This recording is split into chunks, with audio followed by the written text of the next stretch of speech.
Our gospel reading comes from Paul's letter to the Corinthians, his first letter, chapter 10, verses 1 through 13. I do not want you to be unaware, brothers and sisters, that our ancestors were all under the cloud, and all passed through the sea, and all were baptized into Moses in the cloud and in the sea, and all ate the same spiritual food, and all drank the same spiritual drink.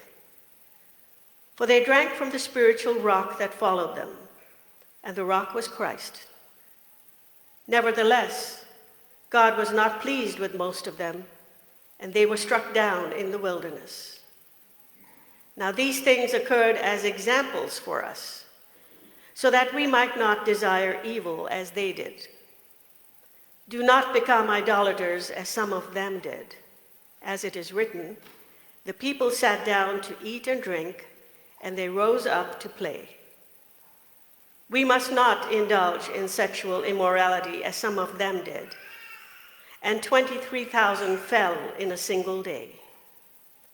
We must not put Christ to the test as some of them did, and were destroyed by serpents.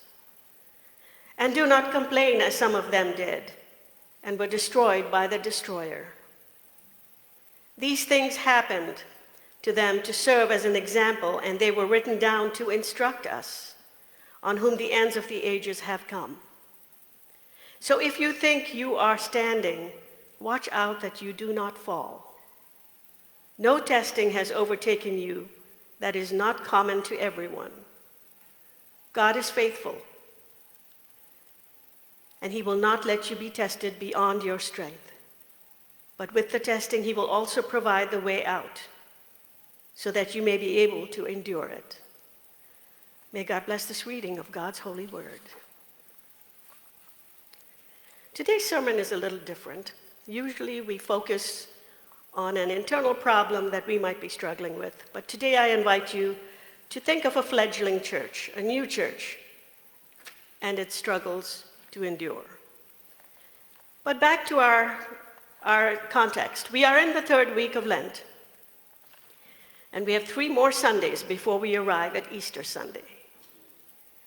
And I'm sure that by now many of us have examined our consciences and have taken stock of our past attitudes and behaviors to see where we might be in need of God's grace. If our task boils down to becoming more Christ-like in a matter of 3 weeks, then we certainly have our work cut out for us, don't we? It wouldn't hurt us to hear Paul's effort to teach his church in Corinth a few lessons about feeling too confident in their faith. He says, after all, if you think you are standing, watch out that you do not fall. Paul's first letter to the Corinthians is usually remembered for chapter 13, which is also known as the love chapter. Love is patient, love is kind. We love that. That chapter recently in our church has been requested in 2 recent funerals and also in a wedding we did last week. It's a lovely romantic rendering of what an ideal love should be made up of. Today's chapter 10, however, arrives as a warning. Some may hear it as a sharp call, listen up, straighten up. And some may hear it as a chastisement from a loving mother, reminding her darling children to watch out for the dangers that lie in risky behaviors. Who are these children? Paul is addressing what I call newbie Christians, first-century Christians who are just learning the ropes, who don't have the benefit of any history of Christianity to depend upon, as we do.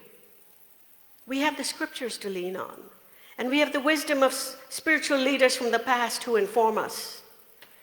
And we have this long history, over 2,000 years of Christian experience to guide us. But if you were a Jewish convert, then yes, you had the Jewish history behind you. You had the Torah. And you had age-old traditions that served as constant reminders. And that was exactly the Apostle Paul's background. He was the Jew who had the experience the personal experience of Jesus. After that experience, his whole life was redirected in a flash toward being the fiercest and most ardent supporter and follower of Jesus Christ. He wasn't perfect, but he turned his life over to Christianity and was able to gain clarity about his past life and his past mistakes. He reminds his new church that their ancestors, the Israelites, who journeyed out of slavery into God's promised land, had every advantage provided to them, which are evident in the scriptures. And so what we read may have seemed confusing, but we will clarify this.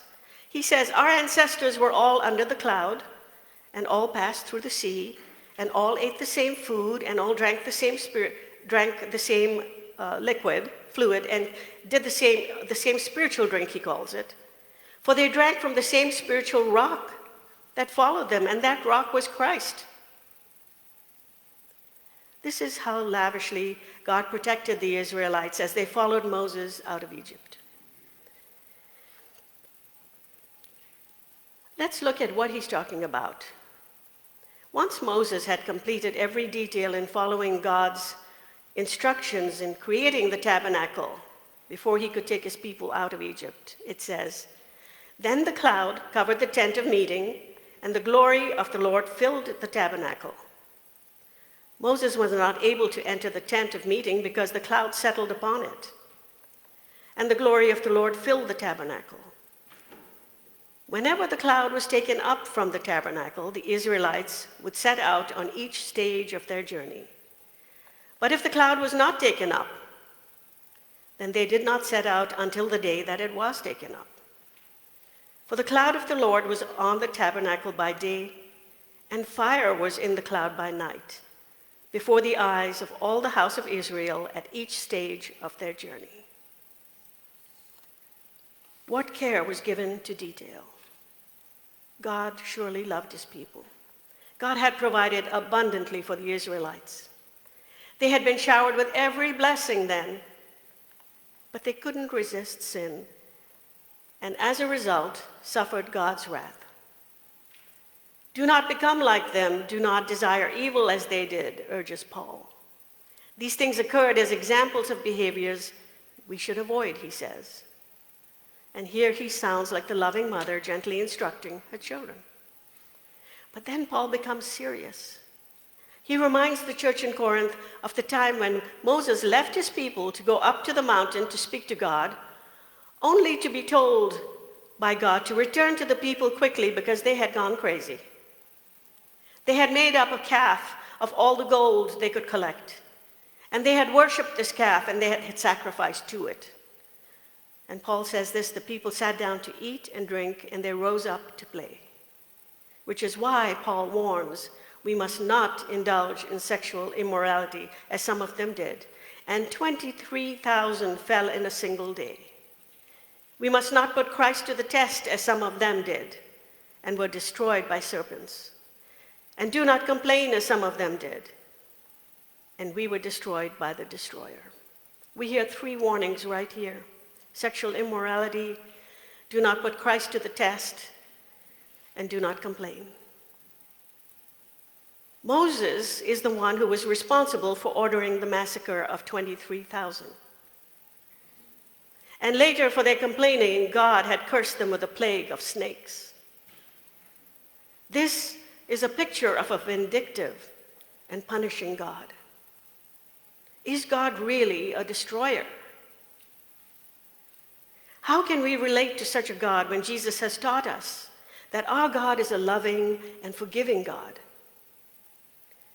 This is the same God who worked through Moses that worked through Jesus Christ.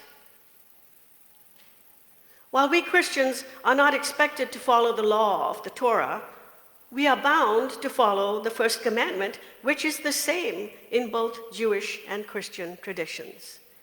I am the Lord your God. Thou shalt have no strange gods before me. The prophet Micah is also very effective in finding common ground for both testaments, Old and New. He says, what does the Lord require of you? But to do justice and to love kindness and to walk humbly with your God. Both Jews and Christians share the same mandate. So what is Paul trying to do for us during this Sunday in Lent? Is he offering us an opportunity to learn from past history that the consequences of sin can be high?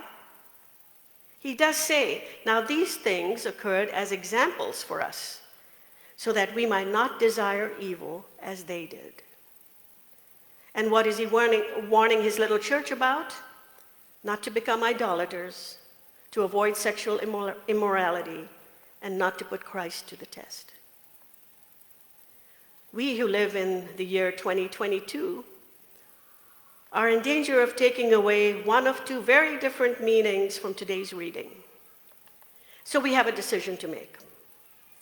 If we believe that our God is a punishing God who offers no forgiveness, then every time we suffer, whether it is from an accident or from a diagnosis of serious illness, we might come to the conclusion that God has inflicted us with a punishment for a sin that we cannot even remember having committed. That is a danger. What Paul is really trying to drive home to his church in Corinth is that no matter what situation you find yourself in with regard to suffering, God will provide you with the strength to endure, just as he gives us opportunities to escape desperate situations. Paul is encouraging his church to resist the temptation to sin, however. While the examples seem extreme, he does point out that when Moses asked for God's mercy for his people, God was generous to Israel's refugees. He always provided a way out for them. How do we handle temptation? We may not have gold enough to melt down and create a calf out of it so that we could worship false idols. But there are false idols that we do worship among us. Sometimes it's the accumulation of excessive wealth or the seeking of social status so we can dominate, or hardening our hearts towards those who need our compassion.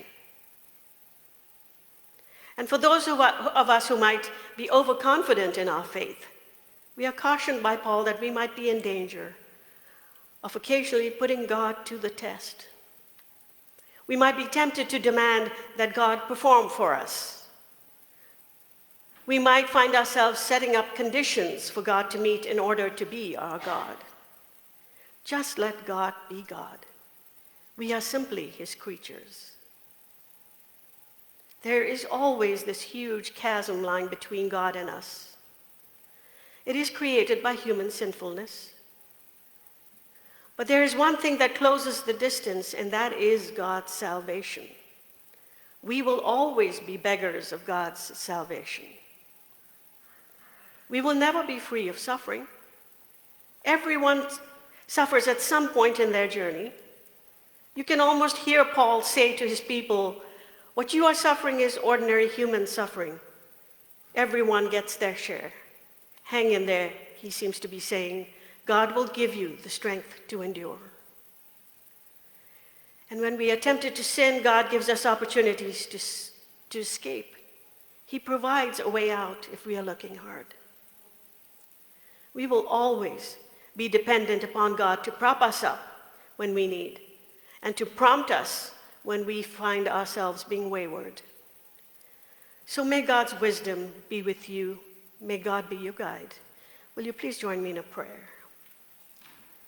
We are grateful, God, for what you have given us in Christ. Through him we learn to endure suffering. We learn to remain humble and obedient and to depend upon your grace. Amen.